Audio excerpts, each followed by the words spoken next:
Bom dia, mais uma manhã com Deus, priorizando a palavra de Deus. E nesta manhã do dia 3 de janeiro, nós vamos meditar de Gênesis, do capítulo 6 ao capítulo 9. Que a paz do Senhor encha o teu coração nesta manhã. Eu quero agradecer, tivemos novos inscritos, pessoas que decidiram iniciar essa jornada de ler a Bíblia em um ano. E eu quero te incentivar, é possível sim. E nós levamos o ano sendo abastecidos e encorajados pela palavra de Deus. Hoje nós vamos falar sobre o dilúvio. Houve uma multiplicação da humanidade sobre a terra. E com isso, multiplicou-se os pecados, a corrupção, né? Tudo aquilo que é inerente ao ser humano após a queda. Nós vamos ver que no capítulo 6 ele vai tratar exatamente dessa corrupção. E no capítulo 7 ele vai falar da questão do dilúvio. Olha só. Os seres humanos começaram a se multiplicar, e isso é a Bíblia, anote, tá? Nova versão transformadora. Eu vou falar um pouquinho sobre esta versão da Bíblia. Você vai me ver também falando sobre a versão Revista Corrigida, Almeida, eu uso bastante. E esse ano eu quero também falar um pouquinho e trazer um pouquinho sobre a mensagem, né? É uma Bíblia numa linguagem contemporânea incrível, que esse ano eu estou lendo nela também. Então, alguns trechos que eu achar interessante eu vou citar aqui para você, para enriquecer ainda mais, tornar ainda mais dinâmico a nossa leitura bíblica. Então, nessa versão da Bíblia, anote, né, a nova versão transformadora, ele fala que os seres humanos começaram a se multiplicar na terra, tiveram filhos e filhas. Os filhos de Deus perceberam que as filhas dos homens eram belas e tomaram para si os que os agradavam e se casaram com ela. Olha só, na versão A Mensagem, ele diz: quando a raça humana começou a aumentar em números, nascia cada vez mais filhas, e os filhos de Deus perceberam que as filhas dos homens eram bonitas, então passaram a prestar atenção nelas e escolheram aquelas mulheres para esposas, né? Então eu citei aqui um pouquinho do que é a nova versão transformadora, da versão contemporânea A Mensagem, né? Para que você tenha uma ideia dessa leitura dinâmica que a gente vai fazendo e enriquecendo o nosso conhecimento bíblico. E aí ele fala assim, no versículo 3: então o Senhor disse: o meu espírito não tolerará o ser humano por muito tempo, pois são apenas carne mortal. Seus dias serão limitados a 120 anos. Na mensagem, ele diz assim: diante da expectativa de vida deles, será de 120 anos. Por que Deus tomou essa decisão? Por causa do aumento da corrupção. Olha só, o Eterno disse: vou permitir que o fôlego de vida não fique para sempre nos homens e nas mulheres. Chegará uma hora em que terão que morrer. De agora em diante, a expectativa de vida deles serão de 120 anos, né? Então deu para você ver o porquê que Deus tomou essa decisão. Nós tínhamos até então Metusalém, que foi o homem que viveu mais tempo. Nós falamos a respeito dele, né? Na genealogia que nós lemos nos descendentes de Adão, no capítulo 5, né? Então nós chegamos até a história de Noé, que foi a 10ª geração de Adão, né? E falamos aí de quanto tempo cada um deles viviam aqui sobre a terra.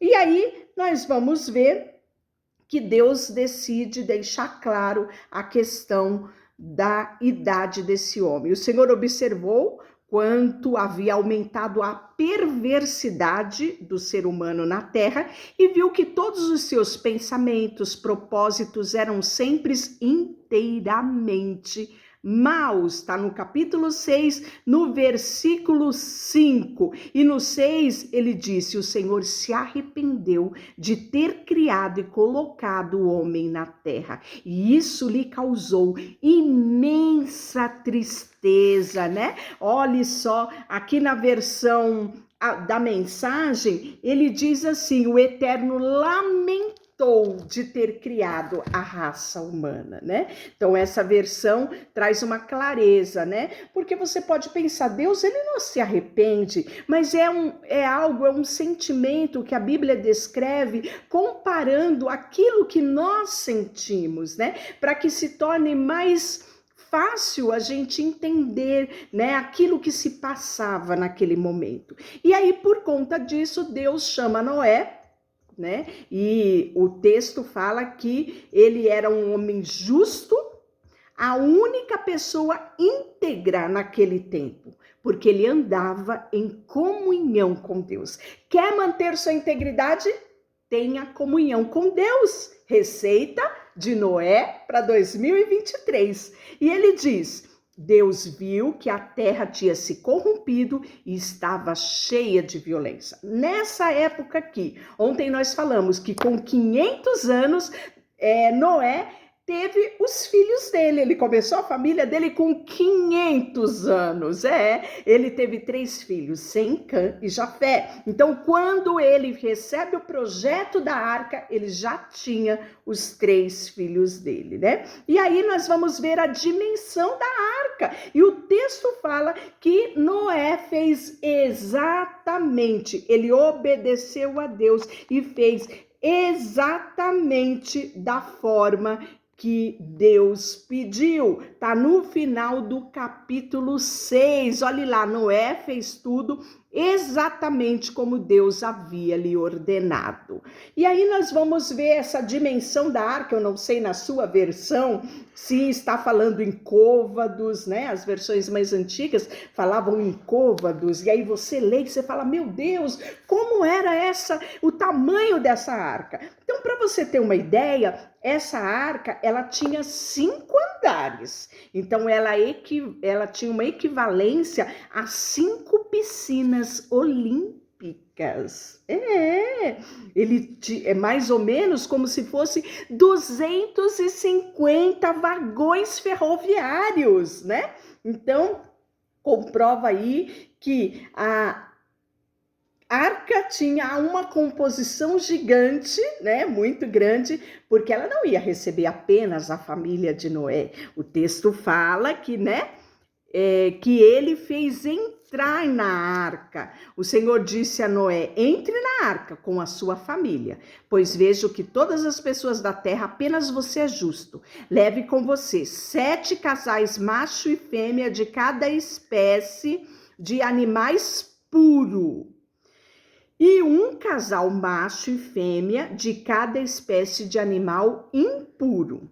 Leve também 7 casais de cada espécie de ave. Cada casal deve ter um macho, uma fêmea, para garantir que todas as espécies sobreviverão na terra depois do dilúvio. Daqui a 7 dias farei chover sobre a terra. Choverá por 40 dias, 40 noites, até que eu tenha eliminado da terra todos os seres vivos que eu criei. E assim aconteceu. Então, quando Noé tinha 600 anos, no 10º dia do 2º mês, todas as fontes subterrâneas de água jorraram da terra, e a chuva caiu do céu em grande temporal, e continuou sem parar por 40 dias e 40 noites.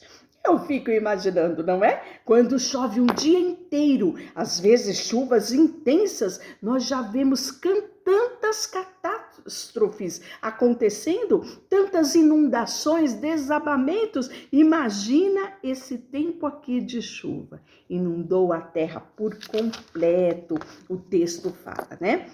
E aí nós vamos ver que tudo que respirava e vivia na terra morreu, tá? No capítulo 7, versículo 22. E Deus exterminou todos os seres vivos que havia na terra, seres humanos, animais domésticos, animais que rastejavam, aves do céu, todos foram destruídos. Apenas Noé e os que estavam com ele na arca sobreviveram, e as águas do dilúvio cobriram a terra por 150 dias, né?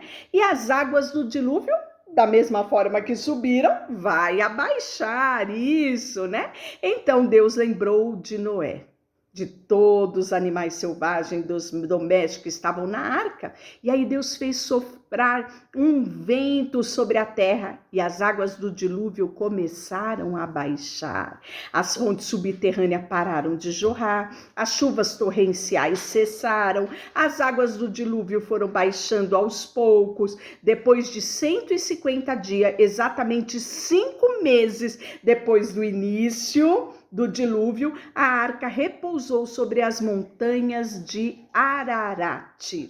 2 meses e meio depois, à medida que as águas continuavam a baixar, apareceram os picos de outras montanhas. Passado 40 dias, Noé abriu a janela que havia feito na arca e soltou um corvo. Corvo foi o primeiro animal que ele soltou para sondar como estava, né, o ambiente da terra, se já tinha secado tudo por completo, porque o Monte Ararat é uma altitude muito grande. E aí nós vamos ver que ele soltou esse corvo. O texto fala que o corvo voou, não teve onde pousar e o corvo voltou. Logo depois, né, passado ali, ele soltou uma pomba. Ela não também encontrou condições de pouso, então ela voou e voltou para a arca, né? Ela não encontrou onde pousar, então Noé soube que ainda havia muita água sobre a terra. Então, nós vamos ver que ele vai recolher essas aves, né, por esta janela, e ele vai esperar mais 7 dias e ele vai soltar uma nova pomba, né? E ela voltou ao entardecer e ela trazia no bico uma folha nova de oliveira. Noé entendeu que o dilúvio estava chegando ao fim, né? E esperou mais 7 dias, soltou a pomba pela 3ª vez. E dessa vez ela não retornou. Não retornou por quê? Porque ela já encontrou forma de voar e encontrar pouso e dar continuidade na vida dela, né? E aí no ano 601 da vida de Noé, no primeiro dia do primeiro mês, as águas do dilúvio haviam secado em definitivo. Noé abriu o teto do barco e pôde ver a terra seca. Olha que coisa extraordinária, não é? E aí nós vamos ver que um novo ciclo de vida se inicia, né? Nestes capítulos de hoje nós vamos ver a multiplicação da humanidade, nós vemos Noé como um modelo de integridade, de comunhão com Deus, que nos ensina que mesmo em época de perversidade, de corrupção, de grande pecado da humanidade, é possível sim permanecer justo e íntegro. E qual é a receita de Noé? Mantermos a nossa comunhão com Deus, né? 2 Pedro 2,5 fala que Noé era pregador da justiça. E Deus chama a mim e a você neste tempo a sermos pregadores da justiça, a sermos homens e mulheres justos, homens e mulheres íntegros que mantenham a sua comunhão com Deus, né? E aí nós vamos ver que no capítulo 9 Deus vai confirmar a aliança que ele tinha com a humanidade, né? Então nós vamos ver que eles desceram da arca, né? Noé e todos os seus filhos. Deus prometeu que nunca mais destruiria os seres vivos enquanto durare a terra. Haverá plantio, colheita, frio, calor, verão, inverno, dia e noite. Olha que segurança, que aliança Deus dá à humanidade. E Noé vai construir um altar a Deus, e ofereceu a ele holocausto, né, de animais e aves puro, e o aroma do sacrifício agradou ao Senhor, né? E por isso Deus disse: não mais amaldiçoarei a terra por causa do ser humano. E aí no capítulo 9 ele vai fazer esta aliança. O símbolo desta aliança é o arco-íris. O arco-íris é algo sobrenatural. Quando vem uma tempestade, o sol logo em seguida raia e você pode ver no horizonte o arco-íris. Toda vez que você ver um arco-íris no céu, você vai lembrar da aliança que Deus celebrou com Noé e que até os dias de hoje ele nos faz lembrar como ele é fiel com as suas alianças, né? Então não permita que deturpem o símbolo do arco-íris. O que é o arco-íris? É o símbolo da aliança que Deus deu a Noé, de que manteria a sua palavra e não mais destruiria os seres vivos. E enquanto durasse a terra, haveria plantio, colheita, frio, calor, verão, inverno, dia e noite, né? E esta aliança, eles lhe dava por um sinal, tá no versículo 12, né?